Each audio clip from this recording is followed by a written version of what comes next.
Welcome back to Financial Fitness, everybody. I'm your host, Donald Raymond, and today, as I continue interviewing other coaches, I'm joined by Janet Hunsinger of Summerhill Financial Coaching. Welcome, Janet, to Financial Fitness.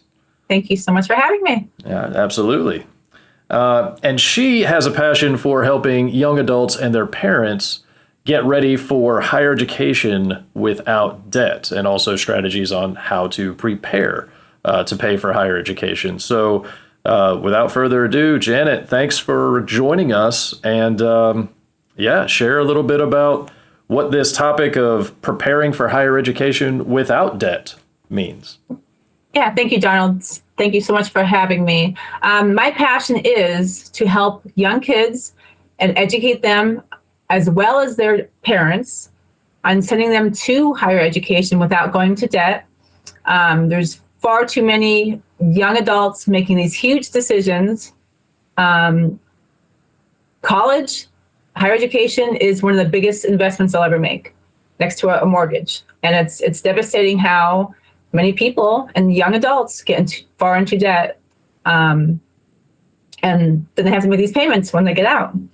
I like how you make the comparison to a mortgage there, right? I mean, we always say the biggest expense we're ever going to have is a mortgage. A lot of people will think, well, also a car, right? A car might be a big expense, but I think more now, but up to now, I don't know that there's been a higher awareness of the financial burden and the debt associated with higher education. Do you agree? Yes. Right. Yes, absolutely. Yeah. And I do have a story that I will share once we get there. But the students who do go to college, a third of them end up dropping out of college. And a lot of that has to do with their finances. They're not focused, they're not concentrated. So yeah, it's a desire that I have to share. Yeah. Well, that's great. So you've kind of focused your practice, your business as a financial coach. You're focusing on those students as they prepare for college or higher education, whatever that looks like for them. But also, did I hear you say you're also working with their parents? Absolutely. A lot of parents say, my kid's going off to college and it's their decision. It's where they want to go. It's where, their choices. They're 18 now, but they're only 18. They're not mature enough to make such a huge decision, to make the smartest decision. And even if they are, we want to, I don't have an 18-year-old, but I am a parent. So a 7-year-old boy, and he talks about college like he's going next year. But and we started a little fund for him, so we're going to hopefully be in a position to help him out. But yeah, I mean, even if he was 18 and mature and knew where he wanted to go, I feel like I would still want to find a way to support and encourage and give guidance through that process. I mean, I know my experience. I was lucky enough to have parents that funded my undergrad, and I feel very thankful for that. I did not experience some of the hardship and financial burden that a lot of people have and are experiencing. And I want to be able to provide that for my son and give him, like I said, that just guidance. So I can say that I don't feel prepared at this point in time to take that on. And I imagine I'm not alone. I bet there's a lot of parents out there, like you just described, they're 18. This is their choice, and I hope they get it right. But so this is something, I didn't mention this earlier when we were kind of preparing for the show, but I used to work in industry and manufacturing, and I had a colleague that used to use this phrase, and at the time it kind of rubbed me the wrong way, but I've kind of found, I think, a balance where I like this statement now if it's used correctly, and so I'll use it cautiously here, but I think it fits, and that's hope is not a plan, right? So I hope they get it right. I'd much rather prepare and be intentional and give them instruction and guidance and wisdom, if there's any wisdom I can share. So what little bit, I can glean from my experience and others. I love that. I'm writing it down. Fantastic. Well, so Janet, I'm sure you mentioned a personal story, and I know we're going to get there, like you said. You shared one statistic that a third of the students are dropping out once they begin their 4-year degree. Did I hear that correctly? A third do drop out. They don't have the financial backing, or they're making decisions, and they have about $14,000 in loans just from going to school a little bit. So they're just getting started. $14,000 worth of debt already accrued, Yeah. and now they're not even finishing their degree for one reason or another. Right. Wow. Right. Wow. Okay. Yeah, and the 44 million who have gone fully all the way through school, there's $1.6 trillion in student loan debt right now. And that's a stat that you can find in a lot of places now. I think that's, and I'm glad that it's becoming, there's more awareness around that number. Yeah, I've got family that falls into this category of graduating with student loan debt, and having a debt that they're not sure they're ever going to be able to pay off. And currently they're suspended, but they're not going away. And so, yeah, that number, what did you say? $1.6 trillion in student loan debt. $1.6 trillion. That's a huge number. That's hard to even imagine. Yeah, and a lot of young adults are putting off getting married, putting off starting a family because they have this debt they have to pay back. Wow. The average payment is like almost $400 a month, $393 per month. That they're already, as soon as they get out of college, they have to start paying that back. So they're putting off getting married, putting off having families because they have this heavy burden of debt. Well, that sounds like it might ring. And again, I think I'm asking now for the personal story because I feel like there's more here. So how did you get this passion? Why is this such a high value proposition for you? So being a coach, a Ramsey Preferred Financial Coach, I was asked to do a talk through my church on higher education. And I dove right in because I just felt so passionate about it. And that's where I want to go and continue educating others, because I was 17 years old, 18 years old, graduated high school, wasn't quite sure what I want to do quite yet. So I did make the smart choice, and I went to community college for 2 years. For 1 year. I took my general education courses, my language. It was fine. Then I decided I wanted to be a nurse. So I think I applied to one school 30 minutes away from my house and got accepted into the nursing program.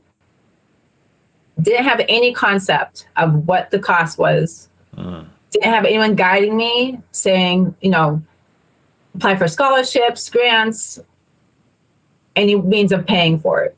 So I got accepted. I was like, woohoo, I'm going to nursing school. Yep. Started, I knew I had to work, so I was working. It was a private school. Had I had the guidance, I would have probably commuted or lived off campus. I had to live on campus because it's what I wanted. I went with my emotions, what I wanted, not through wisdom. So I lived on campus and was worried every semester, how was I going to pay for it? Took out loan upon loan upon loan. I was not focused. I was working 2 jobs.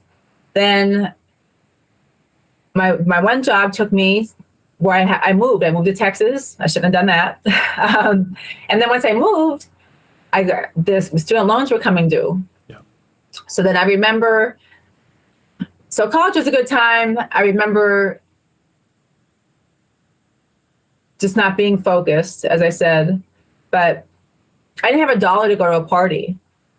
If all my friends were going out, I didn't have $1. But yet, what was I doing at a private university? I did not belong there. So once I was done, moved away, made a bad decision. I was on the phone with the student loan office, and they told me what my payments would be. And I remember being upset about it. And I asked them flat out, how long is this going to take for me to pay this off? And he said, 30 years.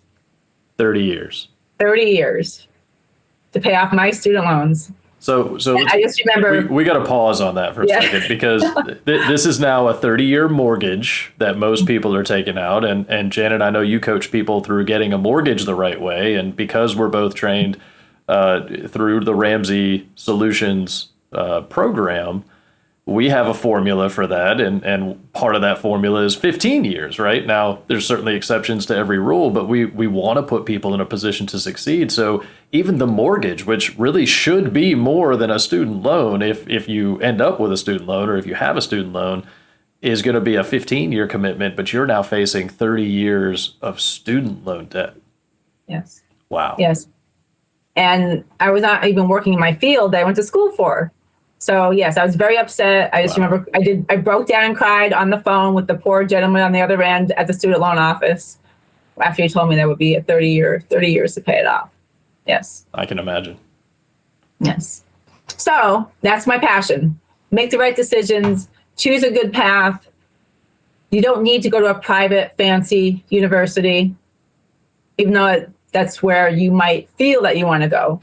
But making a better decision is much, much smarter. So this is interesting too, right? So you packaged it as a private school, a fancy school, right? Other words that kind of fit that category are going to be Ivy League school, right? Somebody might say, I need to go to this Ivy League school. What's the temperature in the market right now, this higher education market, for getting a degree at a particular school versus getting the degree, right? So are people starting to accept that you can potentially get the same education from many different educational institutions? Absolutely. If you consider a community college, they have their math, your English, your languages. No one looks at where you went to school, where you had those subjects. They don't say, oh, had that at community college. It's all, are you qualified for the job? Are you qualified? Yep, yes. There it is. Yes. So this sort of starts to create a line. Like in my mind, I'm starting to visualize now. We've got this line that's getting more in focus between what we want and what we need, right? We need the education. We may want that education, or someone may want the education that's connected to a particular name. But when it comes to an employer, now there's obviously always exceptions to this, right? There's going to be somebody out there listening that says, I got the job I got because I went to this school. Sure, I get that, right? That happens. Probably, and I'm just guessing, but I think I can say with a fair amount of confidence, it was more about a relationship than the school that you went to, right? You built rapport with somebody. You got a recommendation or a referral, or you had an internship or a work program that started you into an industry that probably resulted in the job. So maybe it was the school, maybe it was a relationship, maybe it was a little bit of both. But employers today want to know that, and you said it, that you're qualified, right? That's what's important. And think about this, Donald. When you go to the doctor, you go in for a physical, or if something's wrong, if you're sick, how many people ask the doctor where they went to school? Which school? Yeah. You don't. Not many. I'm sure none. You don't. No, even a plumber, you don't ask where did you go to school? Where did you get your education? Yeah, that's a good point. Yeah. I'm going to start asking that. I'm going to see how that goes. Yep.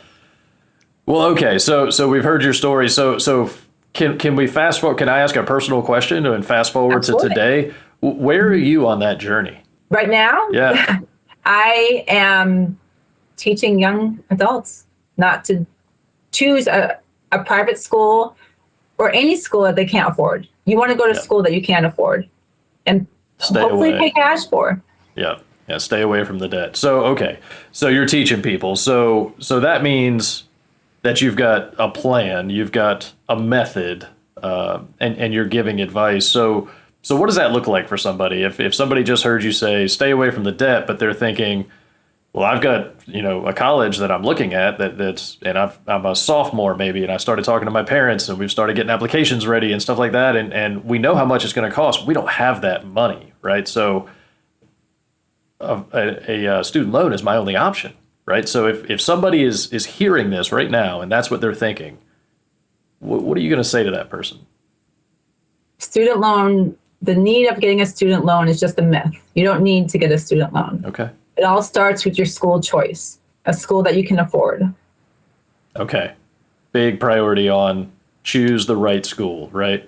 With an emphasis on have a budget. What can you afford? Right, exactly. Okay. You won't go to, if you're car shopping and you went to a car dealer and you saw the Mercedes Benz over here and then the Toyota over here, it's choice. You have to make a choice.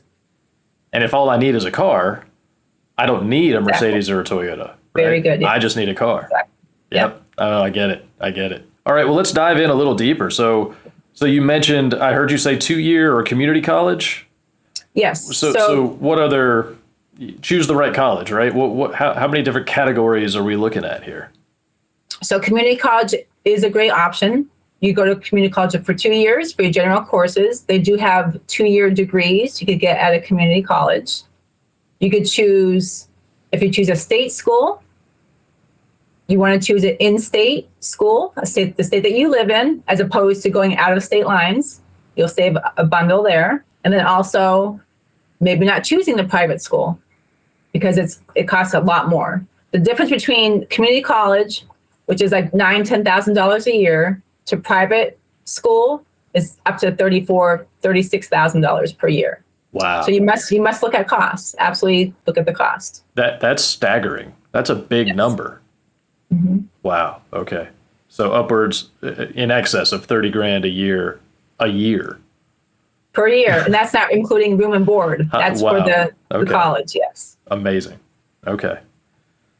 And remember, we've already said it. You can get the education at these other schools, right? So spending the extra money does not get you a better education. Exactly. Same education, arguably better school for different reasons, depending on how we're measuring the quality of a school, right? Could be a sporting program. It could be connections into a particular industry. But if we're just trying to get qualified, if we're just trying to get the education, lots of ways to do it and a lot cheaper ways to do it. Yes, absolutely. Great. Another great option, if you don't choose the college route, is trade school, Okay. which is much less expensive than a state school or a private school. Absolutely. So And trade there you can school. learn, it's hands-on training, like HVAC, plumbing, business, medical assistant. Trade schools are another great option. Awesome.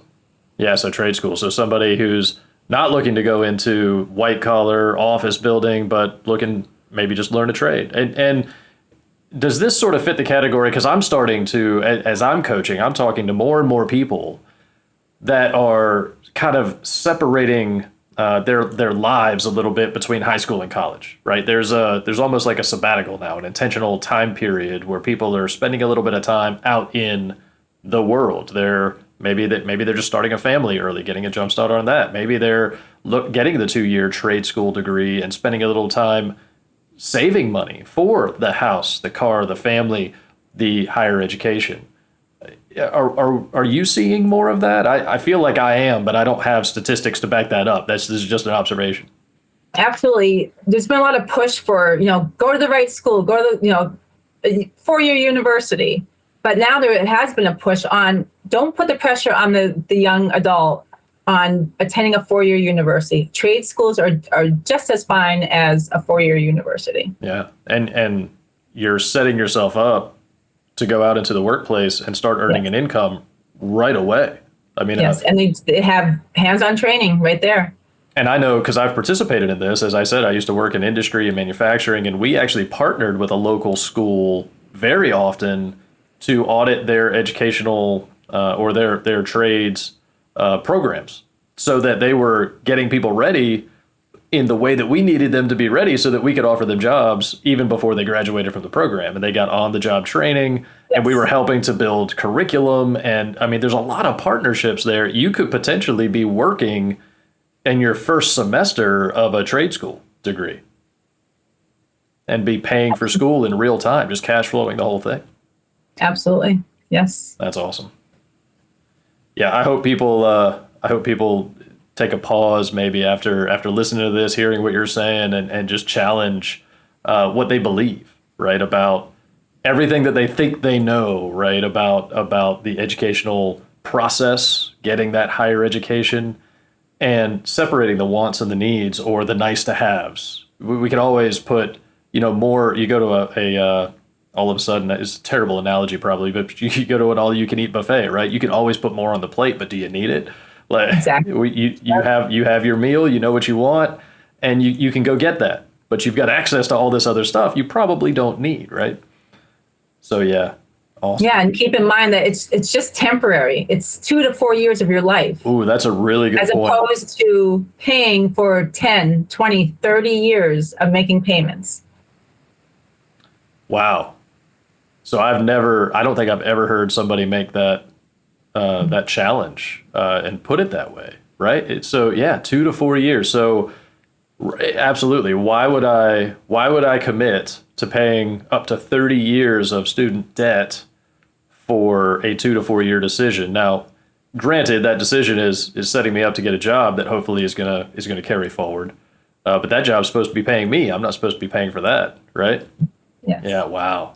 It is very temporary. It's a very short amount of time compared to our entire lives. So that's a great point for how that fits into the decision-making process, right? So all of a sudden, maybe I was thinking about this higher cost option, and then I throw this variable of, I'm only going to be there for 2, 4 years, 5, if I spend an extra semester, or maybe a couple extra if I go on to get a master's, but it's still a very short amount of time. So how much time do I really want to commit to financially?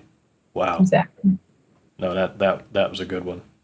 Yeah, and college education is very important, but doing it smart is Just as important, absolutely. if not more important. What good is it if you're just paying the degree off for the rest of your life, then you never get to live your life.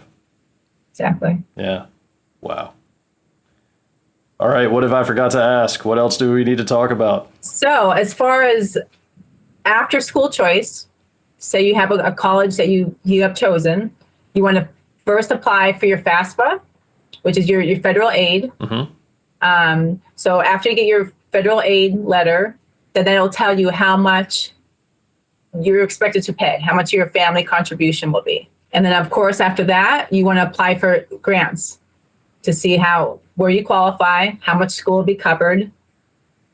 And then the third part would be scholarships. Scholarships are so important. You should consider scholarships like a part-time job, or even a full-time job. I heard of a story of a mother who made her daughter apply for 3 scholarships per day. And even if a scholarship is $500, Yep. and you get it, It counts. if it took you 30 minutes to fill out an application and file for the scholarship, and you get $500, it's absolutely worth it. Can't get too many jobs where you get paid $500 for 30 minutes. It's so worth it. Yep. No, that's a good point. Treat it like a job, a full-time job. Put everything, spend the time while you have it. We're in high school, less responsibility. You've got time to fill out the student aid, right? Absolutely. Yes. That's awesome. Yeah. So what I hear you talking about is the how, right? How am I going to prepare? I'm thinking about a budget. How much money do I have access to? How much more money could I get access to? Exactly. So then once you find out how much you owe, you have to go to work. You have to get a job. We don't want you to be going to college and thinking that you just have, your schoolwork. Statistics show that those who have a job along with school, their GPAs higher because they're more focused. Sure. They're working on their goal of finishing school. They don't have much time to hang out and party like a lot of kids. And they're committed to it. Who knows? Yeah, you're working the job, you're paying for it, you're satisfying all the requirements of the grants and the other financial aid that you've applied for, and you're still treating it like a job, right? While you're in school, and you have a part-time job or a couple of part-time jobs to help offset the extra cost. And so statistically, because some people would say, well, I don't want my kid having the distraction, right? So this is where we're coaching the parents. You're coaching me now, right? For my son in the future, a parent might say, we don't want our kid to be distracted with a job. We want them to focus on their school. But you're saying that by taking away the work, they have more free time and they actually are more distracted, and their GPA is lower than the ones that are working, helping to pay for their degree and have that distraction. It's a good distraction. Yes, exactly. I think that might make an impression on some people. It made an impression on me just now. That's fantastic. So work while you're in school. Focus on it. Commit to it. There's work study programs, and you can also get a job off campus. Sure. A lot of colleges have the work study. which is very beneficial. That goes right to your expenses. And then off-campus job, you have to learn how to budget then, which we'll get into the budgeting. Yes, you absolutely have to learn how to budget. So, okay, so you said we'll get into the budgeting. So let's dive in if that's where we're headed. Sure. Yeah. So anyone who has income coming in, you have to plan where every dollar goes. Yes. And that's what we're trained as coaches. All of our clients we sit down with, we assign $1 to a category for every dollar that you bring in. And that's so important. Same for college kids. If they have an income coming in, they have to know where their money's going. Each and every paycheck. And it's a good time to learn some financial responsibility, right? So Yes. all your money's going towards your degree now, but you're doing it intentionally. You're planning, you're building these budgets. We're giving every dollar a job, an assignment, right? So when we leave college, now hopefully the money's not going toward the degree anymore. It's going toward life. And so there's more categories to support, right? Life gets more complicated, but we're prepared. We've learned how to do it during our time getting the degree, 2, 3, 4 years. Yes, exactly. I love it. Yeah, teach them early. So if somebody wants to, let's say they're watching this and they're thinking, okay, so what's the next step? Like, where do I go from here? So all of this sounds great. What do I do? Who do I reach out to? Where do I go? What would you recommend? What's the first step? Sure. It all depends on how old your children are. Maybe they're toddlers. You can start setting up accounts for them. There's ESAs. There's 529s to start saving. Now, if they're older, you learn the ways of choosing the right school. It's all about the school choice, and then hopefully paying cash for that, which is going on a budget, applying for scholarships, getting your aid, getting your grants. Yeah. So get started. Fill out I said I've got a 7-year-old, so I'm not filling out any grants yet, but we did start a 529 here in Georgia. So they've got a state-funded program, not funded, but a state-supported program. It's a 529. I'm trying to remember the name of it. I don't remember the actual title of it right now, but it is an educational account, and we're feeding that slowly. And he's 7 years old, but he knows about it. He participates in the budgeting. We have financial discussions at home. That's what his dad does for a living. So he gets to hear probably too much, but he loves it, and he's not scared of it. And that's one of the things, it hasn't come up in today's conversation, but it comes up a lot as I'm talking to other coaches, talking to clients. As I was brought up, I don't know that scared's the right word, but we just didn't talk about money. It was kind of off limits. It just wasn't this thing that we talked about. And so I kind of entered the world not knowing how to approach this concept of finances and taking care of my household, my financial portfolio, right? How do you manage all this stuff? And then, when it came to school, like I said, I was fortunate enough to have my folks prepare ahead of time, but I had no idea what that meant, how much they were saving, how much it was costing. I just knew that I didn't have the burden necessarily. Right. Now, that's why it's so important, yes, to educate the parents as well as the young adult. Yeah, I think so too. Looking back, I have much more respect for the sacrifices they must have made to make that possible. Looking forward, I'm trying to make sure that we're, my wife and I are putting enough focus and intentionality into that future need so that we don't get surprised when we get there. Because the other variable that we haven't talked about yet, but that I think is worth mentioning, is that school's getting more expensive every year.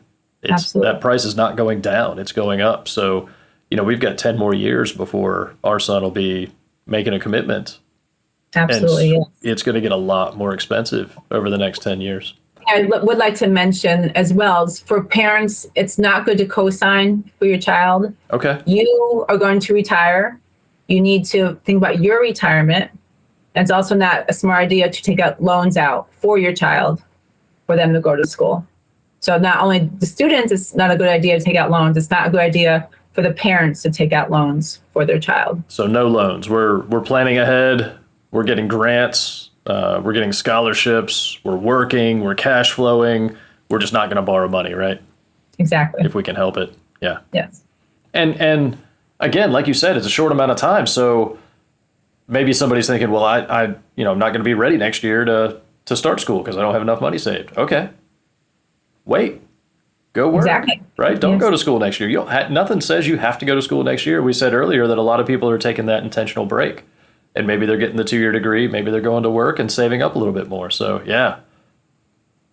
Yeah, there is a lot of pressure put on the young adult to go to college right after high school. Right. And I do understand that, to stay in the momentum of the school. But if you are going to go into debt for that, it's best to Not worth take a it. year off, work, save as much as you can, and then do the steps that we spoke about. Do it the right way. And we see a lot of people going back to school too. You know, the degree that a lot of people graduated with and maybe worked most or all of a career in is not getting them to the end, not getting them all the way through retirement. And so now they're going back in their 50s and 60s, getting another degree to go basically start a new career. So if you could delay just 2 or 3 years in your 20s, or even late teenage years, 18, 19, before you turn 20, if you wait until you're 20 and you get a little bit more life experience, have a little bit more time to save, maybe now you can look a little bit farther down the road and see you've tried a career on, you've spent a little bit of time in the workplace,